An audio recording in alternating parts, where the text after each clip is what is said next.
चलो अपनी class 9th है अपने क्या चल रहा है तो किताब चल रही है 7.2 चल रही है। कहाँ तक हो गया? पूरी हो गई पूरी हो गई। राग देख लो एक बार 5 तक हो गया था मेरे ख्याल से 3 4 तक हो गया था 5 4 तक हो गया था। छठा आज करना या 5वां करना देख लो एक बार 5वां करना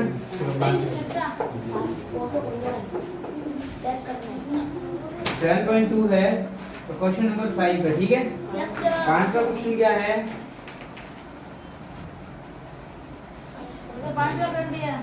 कर लिया आप कोई बात नहीं एक बार देख लो अगर कर लिया हो तो ठीक है वरना आप समझ लो एक बार फिर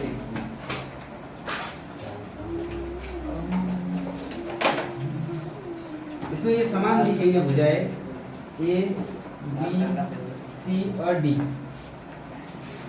सिद्ध क्या करना आपको सिद्ध करना है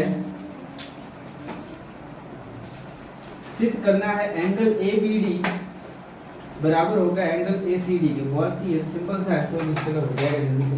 देखो यहाँ पर बस 1-2 मिनट के लिए देख लो सभी लोग यहाँ पे देखो ए बी डी कौन सा है ए बी डी ये पूरा वाला एंगल ए सी डी ये पूरा वाला एंगल। आपको ये दोनों समान सिद्ध करने हैं। उससे पहले इसने दिया गया कि ये भुजा इसके समान है ये भुजा इसके समान है तो हमने एक लाइन पढ़ी हुई है कि सम्मुख भुजाओं के या समान भुजाओं के सम्मुख भुजाओं के जो सम्मुख कोण होते हैं वो समान होते हैं मतलब जो सामने आमने सामने की जो साइड्स होती है आमने सामने की साइड अगर वो दोनों समान है तो इसके सामने जो कोण होगा और इसके सामने जो कोण होगा वो समान होगा। जैसे कि एक अलग से मैं डायग्राम बना के बताऊं तो देखो यहाँ पर मैं कहूंगा कि अगर ये और ये साइड इक्वल है तो इसके सामने वाला एंगल कौन सा है ये वाला ये एंगल है और इस साइड के सामने एंगल कौन सा ये वाला तो ये और ये दोनों इक्वल हो जाएंगे। अगर माना ये ए है ये बी है तो यहाँ पर मैं क्या लिख सकता हूँ ए बराबर बी। बात समझ में आ रही है और क्या कहना चाहता हूँ? तो यहाँ पर इसने ये बताया कि ये दोनों समान है और ये दोनों समान है तो मुझे जरा बताओ ये ए बी और ए सी अगर समान है क्योंकि ए बी बराबर ए सी है तब कौन से कोण बराबर होंगे? इसके ऊपर वाला क्या है ये वाला कोण ए बी सी है एंगल ए बी सी किसके बराबर हो जाएगा ए सी बी के ठीक है। ये बी वाला इस सी के बराबर हो जाएगा। इसी प्रकार इसको एक नंबर दे दो। इसी प्रकार देखो ये और ये बराबर है तो मैं यहाँ पर क्या लिख रहा हूँ बी डी बराबर है बी सी है। अब जब ये दोनों बराबर तो मैं क्या कहूंगा इसके सामने ये वाला कोण है और इसके सामने ये वाला कोण है तो क्या बराबर हो जाएगा एंगल डी बी सी बराबर है डी बी सी यानी ये वाला बराबर है किसके डी सी बी के इक्वेशन नंबर 2 दे दो। यहाँ तक तो कर लोगे। आगे क्या करना है इन दोनों को आपको प्लस करना है तो यहाँ पर क्या लिखोगे समीकरण नंबर 1 व 2 को जोड़ने पर ऐड करने पर या जोड़ने पर ठीक है जोड़ेंगे तो यहाँ पर इस साइड वाले इस साइड जुड़ेगी उस साइड वाले उस साइड जुड़ेगी तो यहाँ पर क्या लिखा जाएगा A B C plus D B C equals to A C B plus D C B. अब जरा बताओ ए बी सी ये ऊपर वाला और डी बी सी ये नीचे वाला ये दोनों जब प्लस हो जाएंगे तो क्या बनेगा ये पूरा क्या है angle A B D equals to same यहाँ पे देखो ए सी बी ये ऊपर वाला और डी सी बी ये नीचे वाला ये दोनों प्लस हो जाएंगे तो क्या हो जाएगा एंगल ए सी बी जो कि क्या करना है अपने को लाना था प्रूव करना था तो बस ये आपका आंसर आ गया। लास्ट में लिख लेना हैंस प्रूफ। आया समझ में? लिखो इसे। चलो ये क्वेश्चन हो गया आपके। इसका नेक्स्ट क्वेश्चन करते हैं अपने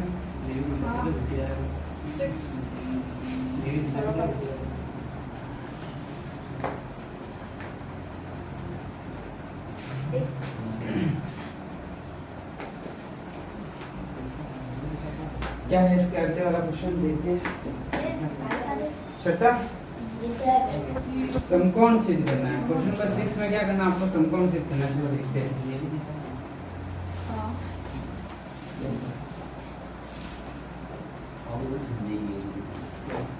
यहाँ पर सी है, बी, डी, ए, ऐसे कैसे समान दिया गया है। चलो ठीक है, अब आपको ए बी बराबर ए सी तो दिया गया है, ए डी बराबर ए बी भी है। तब आपको सिद्ध करना है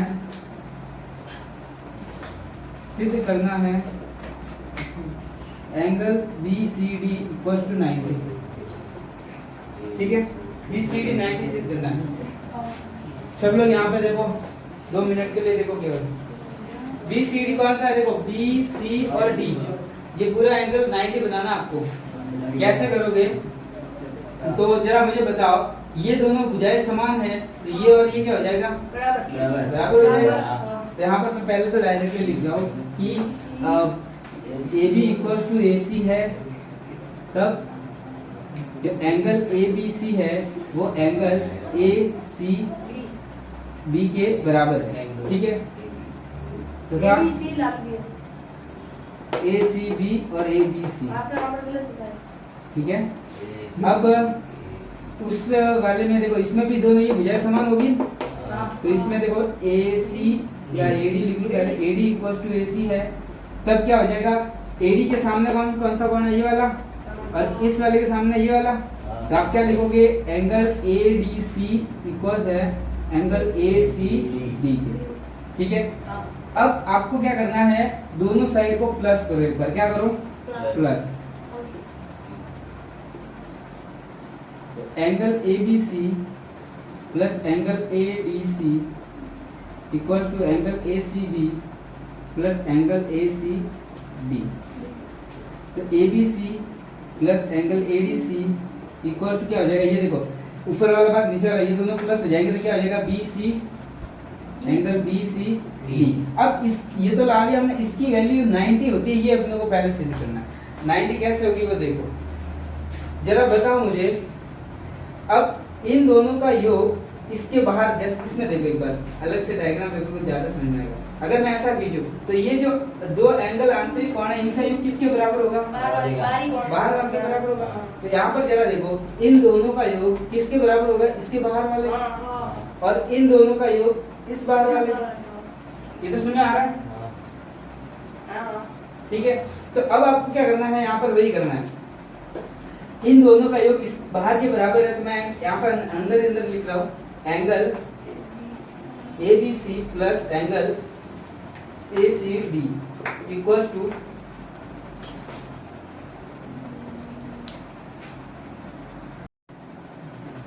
चलो क्या करना था, देखो ए बी सी और ए सी डी, ए बी सी और ए सी डी इस बाहर वाले के बराबर होगा। एंगल क्या है, सी ए डी, सी ए डी के बराबर है। तो और दूसरा मैं क्या लिखूंगा, इन दोनों का योग इस बाहर के बराबर होगा, इन दोनों का योग इस बाहर के बराबर होगा। तो यहाँ पर देखो कहाँ गया है, angle A D C plus angle D C A, ये किसके बराबर है, ए डी सी दोनों ऐसे कैसे बन रहा है, ए बी सी और ए सी बी है यहाँ पर। ठीक है, हाँ ये किसके बराबर होगा, ये और ये किसके बराबर होगा, इस बाहर के, यानी एंगल बी ए सी के। अब यहाँ तक हो गया, और इन दोनों का योग कितना होगा वो आपको देखना पहले। मुझे बताओ जरा, ये एक सरल रेखा है, इसका और इसका योग कितना होना चाहिए, 180 होना चाहिए।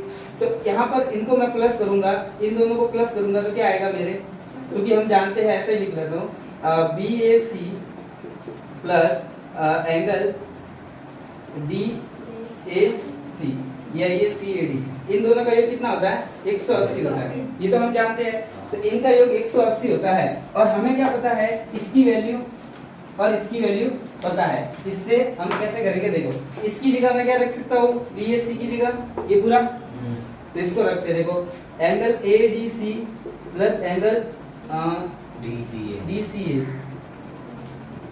प्लस इसकी जगह क्या रख सकते हैं, A B C plus A C B equal to 1 80। अब देखो हमने ये जब प्लस किया था सारा तो अपने पास ये आया था ABC। देखो इसमें मैं बताता हूँ कैसे। ADC कहाँ पर है इसमें? ये ADC और ABC ये दोनों मिलेंगे तो क्या हो जाएगा? पूरा एंगल ABC प्लस ये दोनों मिलेंगे तो क्या हो जाएगा? ADC। और ये डबल डबल है, ये डबल डबल है तो मैं डायरेक्टली डबल लिख रहा हूँ इक्वल टू 180। अब इसकी वैल्यू क्या होती है इससे? BCD। तो यहाँ पर क्या लिखेंगे? एंगल BCD बराबर 180 और ये जो दो है इसके भाग में चला जाएगा तो क्या आंसर आ जाएगा? BCD बराबर 90 डिग्री। लिखो इसे एक बार। चलो ये हो गया। आपकी नेक्स्ट क्वेश्चन करते हैं। Yes sir.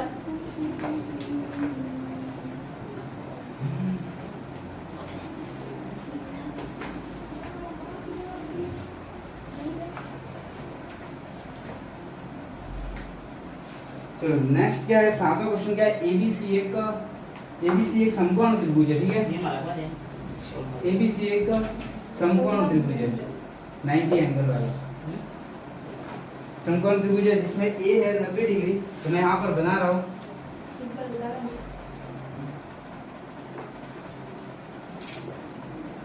ये 90 है। AB बराबर AC दिया गया, ये इसके बराबर है। B और C ज्ञात करना है। देखो बहुत सिंपल है। देखो कैसे करेंगे जल्दी से देख लो एक बार। नेक्स्ट क्लास में B और C आपको ज्ञात करना है। सबसे पहले की बताओ, अगर AB बराबर AC है तो क्या B बराबर C हो जाएगा? AC के सामने B है और AB के सामने C है तो B बराबर C हो जाएगा जब दोनों समान है। तो ये समान हो गए। A का मान क्या है? 90। तब हम जानते हैं, तब त्रिभुज ABC से angle A plus angle B plus angle C बराबर क्या होता है? 180। ये है 90। अब B, इसको भी मैं B ही लिख दूं, इसको भी B लिख सकता हूँ, ठीक है? अब ये 90 तो उधर जाएगा तो माइनस का, और ये 2B हो गया और 180 माइनस 90 क्या होता है? 90।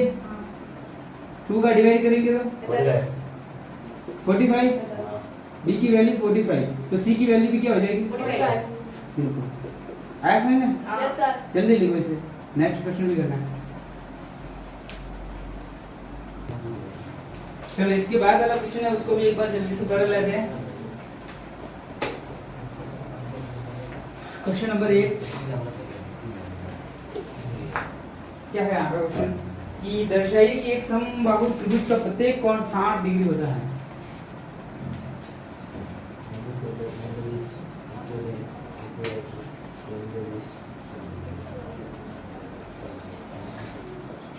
सिद्ध करना है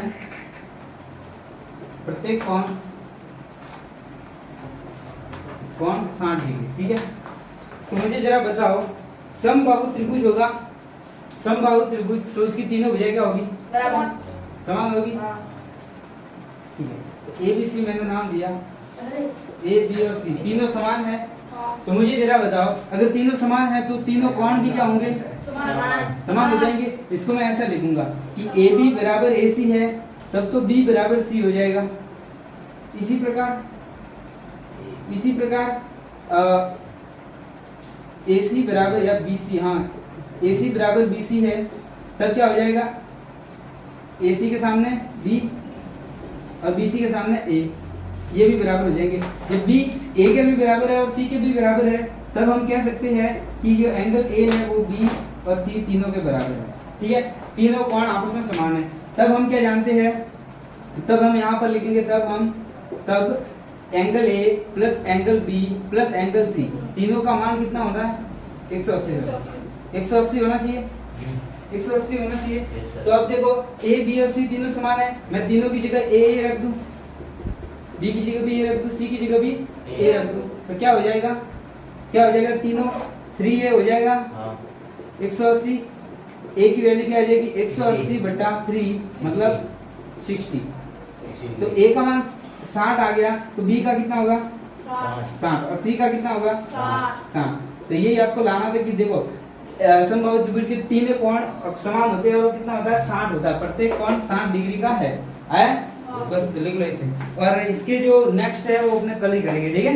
ये आज खत्म करते हैं।